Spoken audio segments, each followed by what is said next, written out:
Saudara Direktorat Reserse Narkoba Polda Sumatera Selatan mengungkap jaringan peredaran narkoba yang memanfaatkan jasa pengiriman barang resmi untuk menyamarkan distribusi narkotika.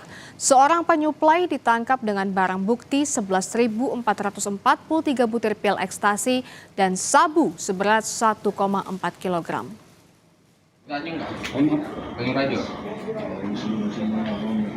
Inilah detik-detik penangkapan tersangka yang diduga berperan sebagai penyuplai narkoba di sejumlah wilayah Sumatera Selatan.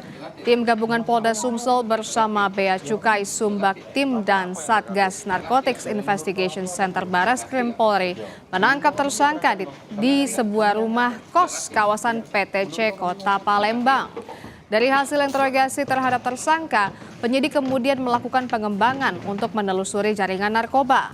Polisi mengungkap jaringan ini menggunakan modus memanfaatkan jasa pengiriman atau ekspedisi, saudara. Jalur peredaran tersebut diduga menyasar kawasan perkebunan dan pertambangan di Kabupaten Lahat, Empat Lawang, Musi Banyuasin, dan Ogan Ilir.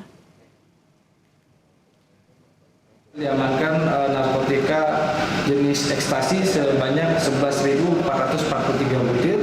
Kemudian dari TSK ini barang bukti ini dikembangkan TKP kedua yaitu di JNT Lahat, itu berhasil diamankan narkotika jenis sabu seberat 309 gram dan kemudian dikembangkan kembali ke